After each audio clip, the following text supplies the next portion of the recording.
Please, for our final session of the summit. Thank you very much indeed. I do hope you managed, in a rather busy morning, to get a cup of coffee and have a break before our final really interesting conversation, I think, ahead of us today. I'm really delighted to welcome a man who said that his entire career and ambition since the age of 25 has led him to take up the new role that he finds himself in. Stephen Parkinson's had a stellar career in law as both prosecutor and defender. He's worked on a string of high-profile cases, advising Tony Blair at the Hutton Inquiry, representing Rebecca Brooks at the phone hacking trial. He also acted for Margaret Thatcher, John Major, and Michael Heseltine at the BSE Inquiry. But he takes up this long-coveted role as DPP at a crisis point for the criminal justice system that we have talked about for the last day and a half. The backlog for cases for the Crown Courts is now running at 65,000 and rising. It prompted one lawyer this week to describe as a motorway gridlock of human misery. 3 chief constables this year went public saying the CPS needs reforming, not fit for purpose. The relationship between the former DPP and some of the senior officers here has been strained, to say the least. And another report claimed that the CPS is driven by a woke agenda. I'm sure lots of you will have questions for Stephen Parkinson, so you know how to do it after a day and a half. Keep them coming. And it is quite an intro, isn't it, Stephen Parkinson? Your first interview in this role. Are you daunted by it? Can I say, first of all, and I will answer that question, how grateful I am actually to have the opportunity to come along to the conference today. As I think many of you will know, I'm 2 weeks in post. But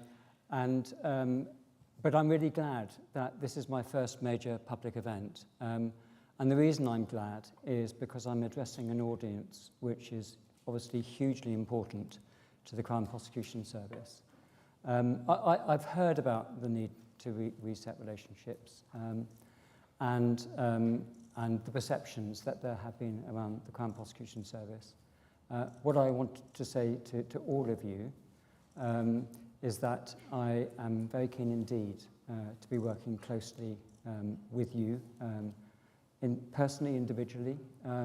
But I do know there is that willingness within the CPS, and whatever the relations might have been at national level, actually I know they're very good at a local level. And so I want to really build out of that. We'll probably almost certainly go into some of the detail of some of these things. So I'll give you quite a brief answer to your question about whether I'm daunted or not. Can I say, and I don't want to sound naive, but actually I'm quite excited. As you've already heard, this is a job I wanted since the beginning of my career. And so obviously part of my excitement is that I now have the opportunities that I've always wanted. But also because I am fully aware of those challenges, and I've got some very firm views about the state of the criminal justice system, which I know will be shared by everyone in the room. But I also see a big opportunity for all of us, actually. There's lots of really good work going on. There's a huge level of commitment within the police, but also in the Crown Prosecution Service, and a shared sense of purpose. And I think that one of the things we need to do is just build out of that to achieve things together. And obviously it's been a common theme, hasn't it? One other thing I'll just say by way of introduction. Yes, I have been a defence solicitor for 20 years. So I've become quite well known, not just to this community here, but to the wider legal profession. And I've been heartened by the sense of goodwill that has followed me into this post. And the universal feedback was that it's just a sensible appointment. I hope I can demonstrate that that goodwill has got a basis behind it. And I should probably just shut up now. Well, there's so much to talk about that you've already alluded to. So, I mean, let's just get stuck straight in, Stephen. One of the biggest areas of tension is around charging. Yeah. 3 senior officers, 3 chief constables earlier this year said that the police rather than the CPS should have the power to charge suspects in most cases. Now, your predecessor pushed back very firmly against that. Will you move on it? I'm not 2 weeks into post going to be giving commitments of that substance. I've spoken to 2 of the 3 chief constables this morning. I was delighted to be able to do so. I've also spoken to Mark Rowley actually last week, and Gavin Stevens, Rob Nixon. So we're starting to build these relationships. I do think actually that some of the tensions that may have developed in the past have been around the absence of the personal relationships that I would like to build. I don't think it's necessary. I can understand the frustration that has led the police, perhaps in the past, to ventilate their concerns. But I think the right way going forward, certainly, is to have... I really liked that phrase that James cleverly talked about, when he talked about challenge without conflict. And I absolutely, I endorse that. I don't mind challenge. Actually, I welcome challenge because I think that complex problems are best dealt with people with different perspectives. So really, I do welcome these conversations. We can get into charging, but I think lots of people know what I'm going to say, which is that there is an interrelationship between charging and file quality, case build. These are the most serious cases that the criminal justice system has to deal with.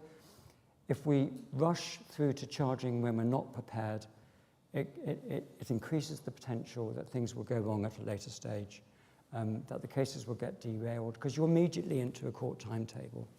And at best maybe delay, but at worst, we don't get the cases home. And we have a joint objective, all of us in this room, to deliver justice for victims and for society at large. And if that means we have to take a little bit more time to get those cases right, then I think that's what we need to be doing. But sorry to interrupt. Okay. But one of the things, and I know because we'd had a conversation earlier about this, that that victim attrition is one of the things that you are keen to focus on as one of your key priorities. But these chief constables are saying the delays, because they can't go to charging, cause terrible stress for victims and suspects who may have been wrongly accused. This is part of victim support and care, isn't it? Being able to progress these cases. I mean, some of the charging rates now are so low. You can imagine the pressure that's putting people under, and the police having to negotiate that with victims who then become disillusioned, drop out of the service, and are not getting justice. Yeah. I mean, if I had to name two main priorities, it would be reducing delay in the criminal justice system and victim attrition. I think in both cases that's entirely unacceptable. I really do. I'm never going to resist. It's going to be one of my key messages as I go on, that we've got to do something about this. But they're sort of offering to help with the challenge, aren't they, by doing that? They are. I mean, on domestic abuse, which is one of the topics that we've been talking about, we're working on a joint justice plan. We're going to be delivering that in the future. Already there are 10 pilots going on, which are giving police the ability, without reference to the CPS, to impose conditional cautions. The condition being that people undertake a course which addresses the problems with domestic abuse. So, and the idea is that next year, as a result of the Domestic Abuse Act, the police will have that power going forward. So that isn't charging, but that is out-of-court disposals. What I'll just say on, if I may, on domestic abuse. So research that I've read, and by the way, I've said to my new colleagues, you can flood me with information about domestic abuse. I really want to understand about it. It's 20% of what you do, it's 20% of what we do. But my understanding is that it takes 50 episodes of violence on average before a victim reaches out to the police. And I'm also told by those groups that represent victims of harm that if that encounter isn't dealt with in the way that the victim expects, they're never going to come back. So sometimes, and that's really dangerous in cases where domestic violence is escalating. And so sometimes it's not simply a question simply of charging someone. Sometimes it's a question of when we go to court, we've got the right support for the victim going forward. So we apply for the protective orders that victims need. So we put a context around them in which we prevent reoffending. That's one of the reasons that we've asked, we want to keep hold of charging so that we can equip the court with the information they need to put in place the support that victims need. I hope that makes sense. So it doesn't look as though there may be wiggle room on that at this stage from what you're saying. Well, 2 weeks in, I'm listening. I've obviously had a lot of information given to me. This is my understanding. If I'm wrong on this, if there are things to say to us about it, then we're obviously willing to listen.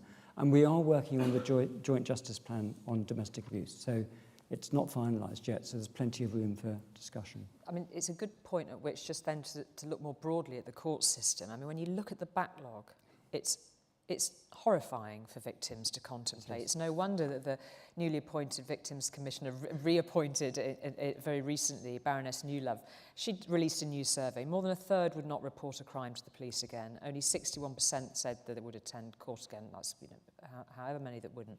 8% felt they could receive justice by reporting a crime. I mean, we are in dire states here. We haven't got the judges, we don't have the barristers, particularly in serious cases of serious sexual offending and rape.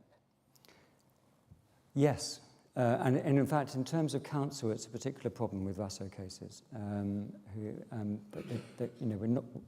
They're coming away from our panels rather than joining our panels. I would very much like to meet Baroness Newlove. I saw the report. I'm entirely in sympathy with her. I mean, there are things that we are doing. I mean, I can talk about those if you like. But I want to face into what you're saying and say I'm determined to do what we can to address it. But I suppose what's interesting is that how much can you actually do when there is a question about getting a whole raft of new lawyers trained up, judges that can sit, courts that have the capacity to deal with a backlog like this? I mean, how much can you practically do in this role to confront some of those challenges? Well, I should say, and sometimes public perception is a little bit behind the reality. We had, by the way, we do need more resources, but we had a good spending settlement. We've recruited 1,000 new prosecutors in the last year. We're nowhere near, we're heading towards, but we certainly haven't reached where we were in 2010. So we are getting more resources. But there's 2 other points I'd like to land. First is that there's this project called the Better Case Management Project, which has been headed by the senior presiding judge, where the police, the CPS, the bar, the courts, we're all working together to address this question of delay. I think it's got a huge amount of potential, and a lot of what we're doing, including through the national charging model, is designed to reduce delay by being more efficient. But can I make one of my sort of big points that I wanted to use this opportunity to talk about? And you refer to the fact that I've been in private practice. So I've been a lawyer, but I've also been responsible for a business. And businesses only keep going if they're profitable, and that means they need to be efficient. And so I've learned a lot about improving processes. And when I talk about, the big opportunity, which I did a few minutes ago, I think one of the big opportunities is for us all to sit down and talk about how we can improve processes. I'm going to be starting to do that pretty quickly, actually, in the Crown Prosecution Service. I think there are opportunities to remove duplications, streamline processes, remove the sort of workarounds that people engage in because the system isn't working for them. There's a lot we can do with technology, but as I said to our head of IT, let's actually get our working practices in the way that we want them, and then we can build the IT out of that. Now, I'm sure that's true for the CPS, but I'm pretty sure it's true for the criminal justice system as a whole. And I can give examples as we go along. It's not going to be a headline in the Daily Mail, but in terms of driving through real improvement, reducing delay, I think it's got considerable potential. Can I ask you about impartiality? There have been a lot of questions about the impartiality of the police, which we've touched on in the last day or so. There have been serious questions raised about the impartiality of the CPS too. Is it impartial? You've been quoted as previously voicing support for Black Lives Matter, for example. There was a report from the Policy Exchange think tank claiming the CPS had been unduly influenced by Stonewall, for example. Is it impartial? Yeah, of course it is. Of course it is. And to be honest, I'm not going to apologise for the fact that the Crown Prosecution Service is listening to communities. I mean, I've been here all morning, it's been really interesting. And of course, there's a lot of engagement that goes on between the police and communities, and also the Crown Prosecution Service and communities. We absolutely need to listen to the experience of people who are not the same as us. But the decisions that we make are for us. And that's the distinction that I want to draw. And just in case a Daily Telegraph leader writer is listening to this, because I've been accused of being woke and captured, and I want to just say something about Black Lives Matter. I wrote a blog 3 weeks after the murder of George Floyd.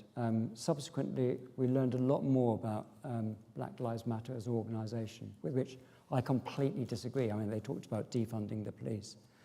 The reason I dealt with him in that blog was because what they were doing, through the good work they were doing, was shining a light on the disparity that our ethnic communities experience and also feel. And I wanted to come out as an ally in my firm and to give my firm the resources they needed to understand that and to support their colleagues. I will always do that. I will champion diversity in the Crown Prosecution Service. I'm not embarrassed to say that because we talk about bringing our whole selves to work. I don't particularly like slogans because I think they can start to lose their meaning. But I understand what that means. And I know that people can give up their best if they don't need to hide or pretend about the person that they are. So yes, I champion diversity and I will listen to these groups, but I will always make my own decisions, and the CPS will make our own decisions independently. Very keen to get some of your questions. I know I'll ask you to raise your hands in a moment as well, but you know the way to do it by now on this little tablet that I've got, a couple of them coming in. One of your predecessors potentially could be Prime Minister by this time next year. You called him an average DPP. Yeah. Who was, and I quote, over-reliant on the advice of others, and that he had no in-depth experience of prosecuting. What sort of Prime Minister do you think he might make? Obviously very good at adapting to new situations. You won't be surprised to hear I've changed my view. Have you been listening to the advice of others, DPP? I have been listening to others. Actually, I've been listening to others who had much better experience, greater in-depth experience than I had. Look, that was my last hurrah as the senior partner of a medium-sized city firm based on very limited experience of working on cases that I knew he was involved in.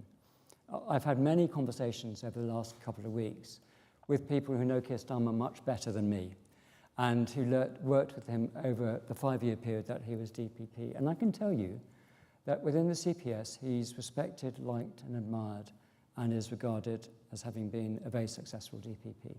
So thank you for the question, because I'm actually very glad to take the opportunity to correct what I said. And I think it may help, because I think we're going to be meeting each other quite soon. Get that in there quickly. Got some questions coming in that I'm going to get cracking with. What makes you tick? Tell me something about Stephen Parkinson that you haven't shared potentially in a forum like this before. I mean, it's up to you how far you want to go with that, obviously. But it's always good in introductory moments like this to know who you are. You're clearly very ambitious, massively career-focused, given that, I mean, you've dealt with some of the most high-profile cases. mean, when you're not doing that, who are you? I'm not sure there is any other person, to be honest. Yeah. I said, so I stepped away from Kingsley Napley at the end of April. And as I said to a couple of friends shortly afterwards, do you know what? You may have some fantasies around retirement, but it's not everything it's cracked up to be. In fact, I always did intend to continue work, although I have to say at that time I didn't expect to be doing this. There's a lot I could say. I think I'm going to say something about ambition, actually, since you've referred to my ambition. For the first 20 years of my career, every post that I took, every post I was offered, I took with a view to taking on this role one day. And it got to the point in 2003 when I was shortlisted to become director of the Serious Fraud Office, but I failed to get it. I was in my mid-40s. I was intensely ambitious, and I reacted disproportionately to that failure. I was disproportionately upset, and then it was the cause for me to go into private practice. Every time the DPP post has come up in the last 20 years, and that's 3 times before this, I've been approached to apply for it, and I didn't apply for it, and the reason was because I discovered the importance of, or rediscovered the importance of loyalty to my firm. I thought it would damage them if I were to leave. So now I was in a position to apply for the job, and I have. And if I ever say this, I think I've now got the maturity and the experience to do the job in a way that probably I wouldn't have done 20 years ago. Because now I just want to do the best job that I can. There's no ego here. This will be my last job. I have got ambition, but my ambition is solely aligned with doing a really good job. I don't care. Do you know, if someone says in 5 years' time, who's the DPP? And he was, I don't know. I'd be delighted because it's not about me. And maybe 20 years ago it was. So I hope that answers your question. That's very candid. It's very candid. Thank you. Well, I think you've got quite a lot of challenges to come. Let's get stuck into some of these questions. John Cummins has got a question here. We've heard of a CPS prosecutor who's not spoken to a police officer for 3 years. How can this be, and how can policing and the CPS work close together? It goes absolutely to the heart of what we started on. Yeah, well, thank you, John. And, I heard that this morning, and, of course, I was as disappointed as you are. And that's not the way things should be. Things I think are getting better. I mean, lots of you will know about the national charging model that's rolling out. And alongside that, better communication is happening. Early conversations around advice. I know you all hate having these bits of paper coming towards you. It is so much better to have a face-to-face conversation. Post-charge conferences are happening, surgeries are happening. There is a practical issue that around all this, which is it's a pragmatic thing. It's around shift patterns and the fact that police officers are often away from their desk. And I know this as a prosecutor, but also as a defence lawyer. And often, when I was defending, it would be email exchanges with the police officer. But we do have the technology which enables us to have those face-to-face conversations where we can. But can I put in a plug, just in case we never get to it? And it was so good to hear the Chief Constable for Bedfordshire earlier today talking around backroom support. And I do want to talk about, just for a moment, if I may, about criminal justice units. When I was questions about that, actually. Sorry to interrupt the flow, but we have got a couple of questions. Well, then, yeah. I won't deal with that now. Yeah. But I'm just going to say, John, I think that's the way forward. I mean, there's always a question around, practical issues, preventing those conversations, and there's always a question around resources as well. But I was horrified by that example. Kim Morris touched on that. How do you aim to strengthen relationship between the CPS and police and promote a more flexible, collaborative approach? I'm sorry, I'm just going to get my eye on the right question. If capacity was achieved, we would see CPS lawyers sitting in police stations working together to improve outcomes. We've seen this work positively before, and from the conversation that we had prior to this meeting, that's something that I know you'd got your eye on. Definitely closer collaboration. I know co-location has worked in the past. But I think the world has moved on a bit, and so we don't have so many people in offices these days. Even when we've done surgeries, actually, there haven't always been people around. Without absolutely endorsing the importance of face-to-face time and that sort of collaboration, it may be that we need to approach the problem in a slightly different way, I think. Okay, hands up, anybody who'd like to pose a question from the floor? Otherwise, I'll stick to this. Gentleman here at the table at the front, thank you. Just get the microphone to you so people online can hear as well. If you'd just like to introduce yourself, thank you. It is afternoon. Good afternoon. I'm Stephen Watson, the Chief Constable for Greater Manchester. I'm the third of the Chief Constables. You are indeed. Had lunch with you, lucky chap. I'll grab you afterwards. I was hoping we might have a word. We could share a thimble of food upstairs. Firstly, separate conversation. Congratulations Thank on you. your appointment to what is, of course, a very substantial position. I wish you the very best of luck. My question is, you may think I was going to go on about charging on the basis that I do think there's perhaps a role for, particularly in terms of summary offences, to perhaps look afresh at the balance between charging decisions. I do think there's a role for policing to be able to take a whole heap of volume crime stuff out without risking our overcharging on the basis of bad decisions and then clogging up the system and having to sort it all out after the fact. So that I put to one side. I think the issue about processes is one thing I really picked up on what you said. I think there's a lot of merit in that. I suspect that there's an awful lot of the CPS trying to make the most efficient use of its resources at the moment, but sometimes efficiency taken to an extreme can be the enemy of effectiveness. And I suspect we've a lot of prosecutors working from home on laptops who are inaccessible. And as a result, what we end up with is frustration, suboptimal processes, demand shifting between systems, whereby sometimes I think for people to make sense of their workload, they create an action plan which they send back to police officers. I know that on occasion some of my people have had as many as 9 action plans around something that should be a fairly simple construct. So it's in the spirit of, and we do, notwithstanding my broader criticism, we do actually have very good relationships with our Chief Crown Prosecutor, and we work as well as we can. But go back to your point about processes. How practically do we come together and really sort of have a fresh look at this, where efficiency meets effectiveness and we reduce frustration? Thank you very much. Thank you very much, and thank you for the way you put it. And I know, because I met them, that you have got an excellent relationship with your Chief Crown Prosecutor. I think that we need to sit down, the police and the CPS, and work through these things together.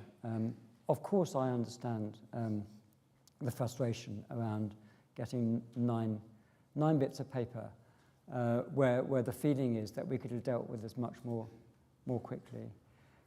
I'll make an observation, actually, which is based on my experience of leading teams.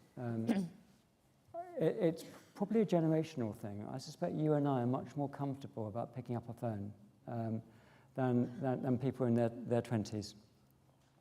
I left the firm relatively recently because I did carry on working, and really quite difficult situation involving a young lawyer, and he was going to send an email. I said, pick up the phone, have the conversation, build the relationship.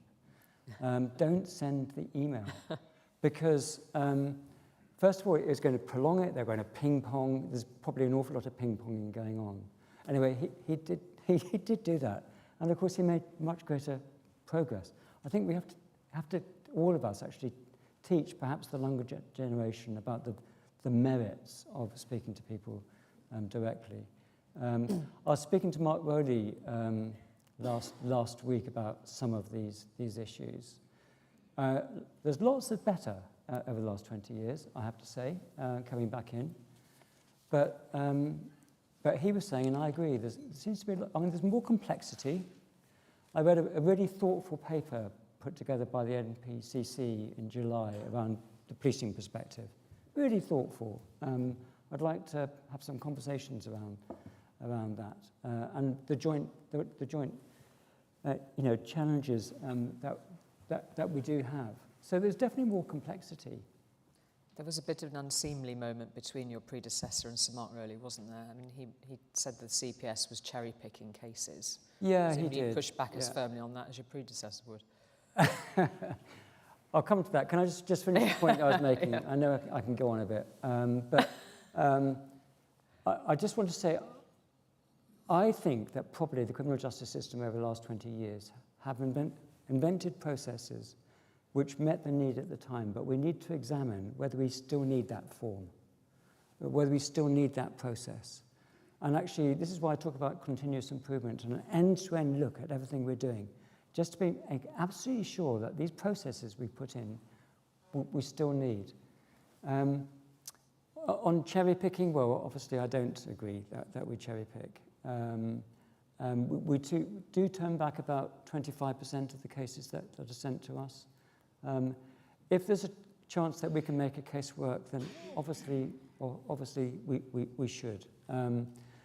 But it's never been my experience that prosecutors do that. And as a defence lawyer, I would have been saying they charge far too many cases. Okay, I'm going to go a couple of questions on my tablet here. Steve Turner, how do you see your role in promoting the important link between the CPS and local criminal justice boards? And then a second question, I'm going to bundle a couple together because this is the APCC conference too.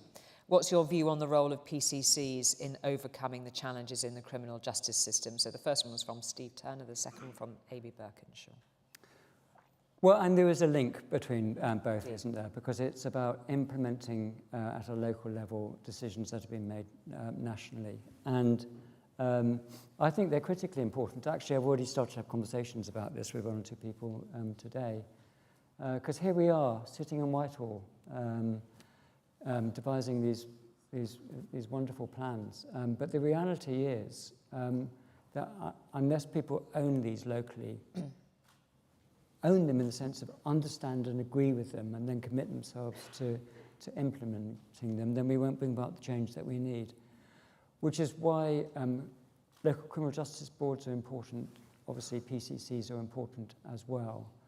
And that collectively, somehow, in this, this vast collective organisation, which is the criminal justice system, we can get behind our shared objectives. And actually, by stating that, I'm not saying I think it's impossible. You do surveys in the police force. We do surveys within government. We're just about to get the results of the CPS survey, the annual survey. But 70%, about 70% of people in the Crown Prosecution Service are really proud of the organisation that they work for and have a strong sense of purpose around it. And that's not just the lawyers, actually. That's everyone. It's the press officers. It's the paralegals. It's the corporate support. Within the CPS, there's that strong sense of purpose. Even though it's an organisation that sometimes is greatly criticised, I'm sure it's the same for the police as well. Maybe one of the things we do need to rediscover, it's very interesting to hear the talk about the fracturing of relationships as a result of austerity. And I think we need collectively to come together more than we have in the past. But I think we all do have this shared sense of purpose. But coming back to your question, it's just translating it to the ground and delivering on the detail. Thank you. David Lloyd just posted a comment more than a question, but it actually goes, again, back to this point about just giving victims the support, the justice that they're demanding. David Lloyd says the 50 assaults of domestic abuse victims before they reach out is flawed research, he's writing. Evidence that out-of-court disposals work well and more swiftly. That from David Lloyd. Alex Franklin Smith, with increasing pressure and expectations to improve charge rates, are the CPS equipped to manage increasing demands from the police and make timely decisions? I mean, these both go to the heart of the sort of nub of the matter, don't they?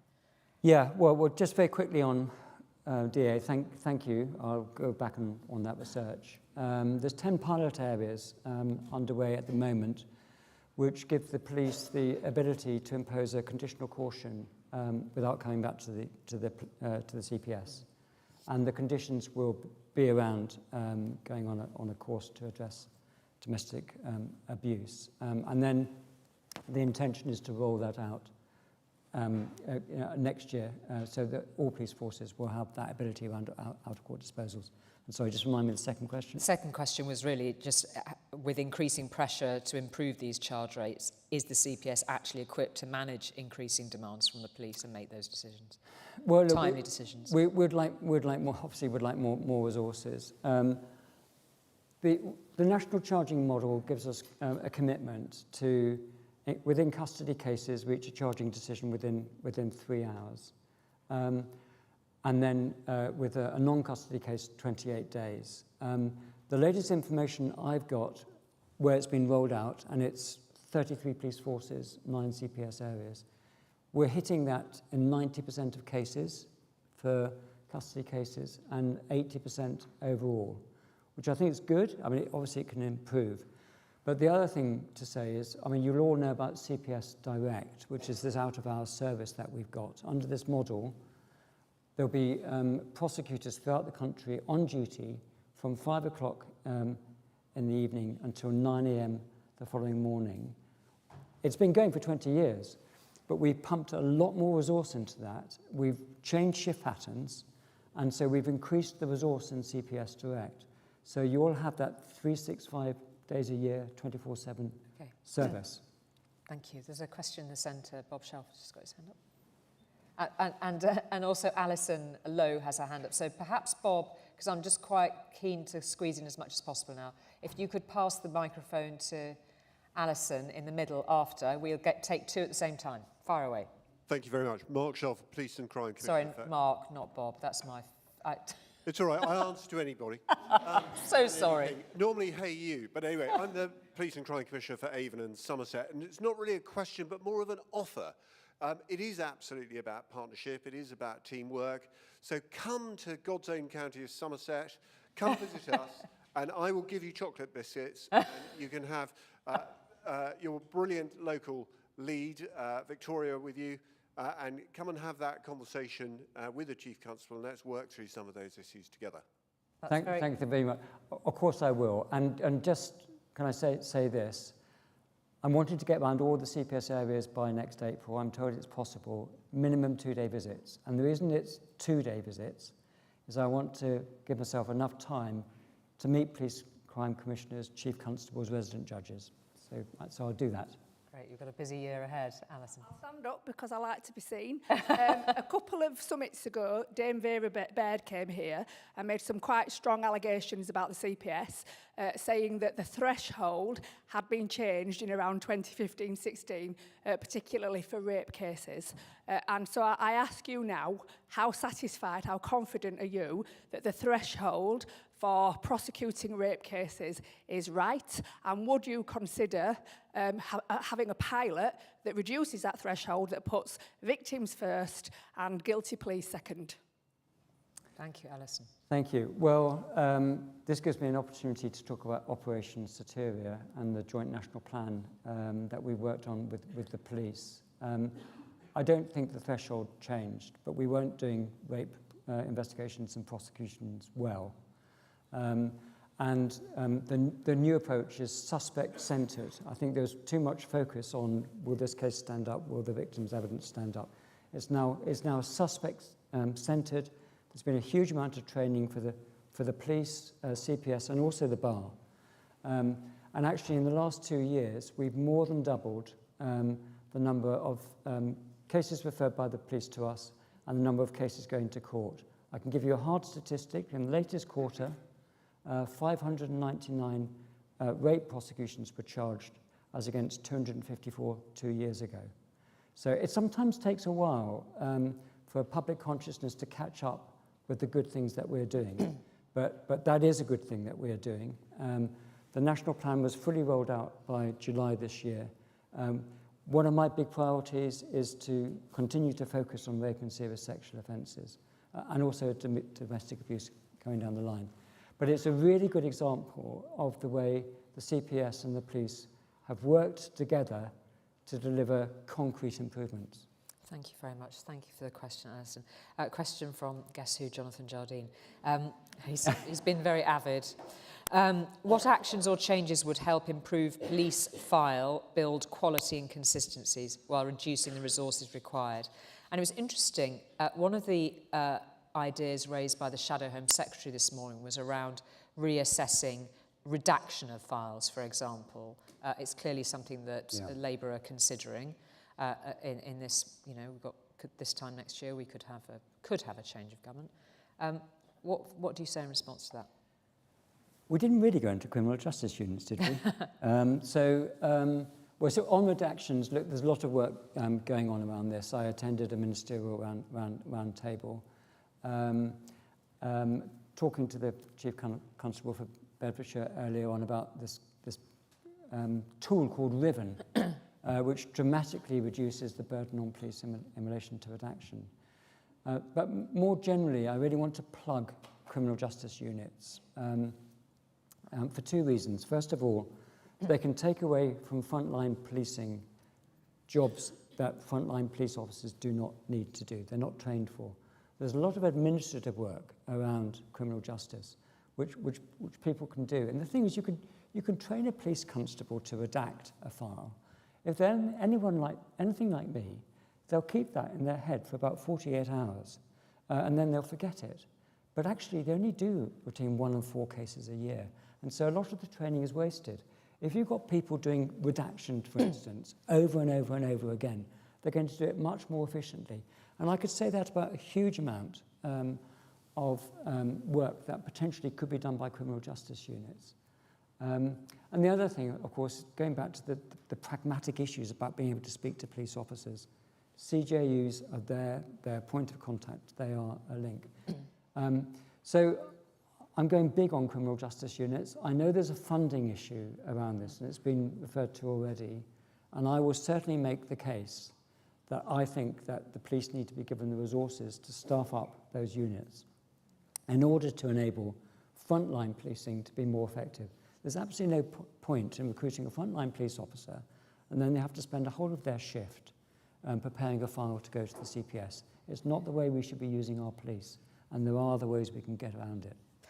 We're nearly at our full time, but I suppose all of these questions come against the backdrop of such a tight financial regime that we know, because of the strictures that this government operates under and the next government, whichever that is, will still continue. We know that it's still going to be tight financially. Yeah. What is at cost for criminal justice in this country if you don't get the resources that you say you need for some of these projects? Well, ultimately, justice won't be delivered and public confidence will diminish even further. I think delivering justice independently and fairly is one of the most important areas of the public sector, and I think it's right up there. So I will be, and that's one of the reasons I wanted to do this job. So I will be making that case. As well as being DPP, I'm a permanent secretary, so I can get into the room with the decision makers, not just ministers but senior civil servants, and I'll be making that case. I know there's conflicting priorities around, but we haven't had time to talk about operational independence. But I'm going to tie the two things together, really, because an effective police force and an effective prosecution service helps to deliver the stability that this country needs in order that we can thrive. And so what we do, the job that we do, is absolutely interrelated with what being part of a free and democratic and healthy society is all about. So all I can say is there's a very strong case. I know there are other priorities as well, but I will be, and I'm sure we will be, making the case for criminal justice. Thank you very much indeed. It's been fascinating to range over these subjects with you, and I know it's your first interview, so for you to be here at this summit and share these thoughts with everybody attending here and online, I think is hugely valued. Thank you very much indeed, and I'm sure everybody will wish you all the best in the role as you take it forward. Thank you, Stephen Parkinson. Thank you. Thank you. Thank you very much. Thank you very much indeed, and for all the questions. I'm just going to shift position and welcome Gavin and Donna back to the stage here, just to get some closing thoughts and reflections. I'm sure there's lots to think about from the conversation with the new DPP, and indeed from all of the keynote speakers that we've had this morning. It's been there's been quite a lot to take in. So do you want to come and take a pew? Starting to feel like we're like Ant and Dec, you and me. Not sure which one's which, but... Yeah, so, gosh, I'm going to just draw breath and let you talk for a second here. But it's been quite a summit, really, hasn't it? When you think about the scale of the challenges that we've looked at, whether it's AI, whether it's fake news, whether it's gun laws, whether it's those, some of those incredible lightning talks that we've heard, ranging from forces all around the country. Just give me your sense of where you are at with what you've heard and what you think needs taking forward from this summit, your highlights. Donna, perhaps I could start with you. Okay, so first of all, once a year, this is a time for us to get the key players in British policing together. And yes, there's been change in the government, so getting the Home Sec here today and the Shadow Home Secretary has really given delegates, I think, what they were hoping to get, a steer for the future.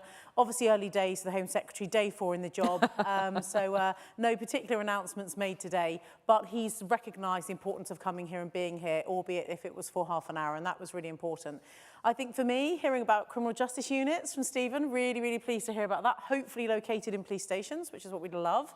And some really key things. Yvette Cooper talking about, and Gavin and I have already been meeting, and College of Policing and HMIC meeting with the, the shadow government as well in advance with Alan Michael last week. I did that.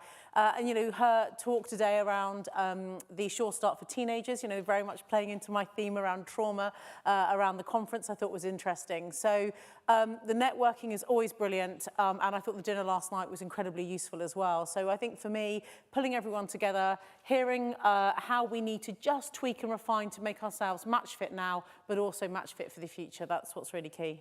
Okay, thank you, Donna and Gavin. Yeah, I mean, for me, it's not just been the sort of great sessions that we've had in the hall here and the breakouts, but there's been a sort of real buzz upstairs as well with people chatting and catching up. And I sometimes think we need longer breaks. I know we've tried to cram an awful lot in. What it's given me is an idea of what to expect over the course of the next 12 months in the run-up to likely general election, but also the beginnings of an opportunity to talk about the things that we need to do for the medium and long term for the future. What are the decisions that we need to make in the next 12 months that will help us 5-10 years from now? And there are some big challenges. There was a question to Shadow Home Secretary this morning about, can we really afford to pay for all of this stuff? So we're going to have to wrestle with those, but I've really enjoyed that opportunity to think ahead. Okay, thank you both. Really concise take on all of the themes that we've navigated over the last couple of days. Thank you both to those. We do just have one more thing we need to say. Oh, you've got really something. sorry. Far away. Thank yous list. I'll sit back. We do have. I've learned a couple of other things as well. Jason has told me that there is some crowd funding going on to support Hartlepool United Football Club. If anybody wants to invest, and I've also learned that Steve's thimble full of food is my pasta bowl. So, Fantastic. So it's just a few thank yous if you don't mind, because this takes a lot of work doing all of this, and it also costs quite a bit of money. And so we could not do this without our sponsors and our exhibitors. So a huge thank you from Gavin and I, and on behalf of the college as well, in partnership with them as well, to Deloitte, the platinum sponsor, and to all of the exhibitors. Also, of course, thank you to the presenters, speakers and panellists, and of course to you as well, Julie. We know that some people have travelled from the extremities of this country to come and speak on a panel for perhaps half an hour, and we do not take that for granted. We really appreciate your effort. The MPCC and APCC staff, whilst we're sat in here enjoying, watching, being informed and educated, they are running around behind the scenes like headless chicken, particularly when we had no Home Secretary, then we had a Home Secretary. We've had to reschedule a whole load of stuff. To the conference staff for keeping it, the QE Conference Centre staff for keeping us safe, and of course to the Met Police for making sure, even in spite of a mini protest outside yesterday, that everyone in here was good. To the Event Works Management company who planned the event with the MPCC and the APCC. And finally, to Crest Advisory for their programme management on helping us put all this together. So thank you very much. Thank you. Thank you very much. Thank you. Thank you, Gavin and Donna, and for your part in helping this all run smoothly too. I've appreciated it very much. Now, just going to have a short video from our lunch sponsors, and then I will just give you some concluding messages. Thank you.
Thank you very much to Culper for the sponsorship for the lunch, and indeed, as Donna was just saying, to all the exhibitors and the sponsors that have helped this summit take place.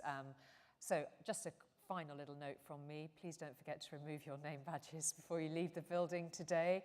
And please don't forget to fill in the survey on the app. There will also be a paper survey or email survey coming to you, which takes you through it in a little bit more detail. I know the organisers would be very grateful indeed if you filled in your thoughts and fed them back to them. So have a wonderful lunch. It's been lovely to be part of this for the last day and a half. And goodbye. Thank you. Thank you. Well done. Thank you.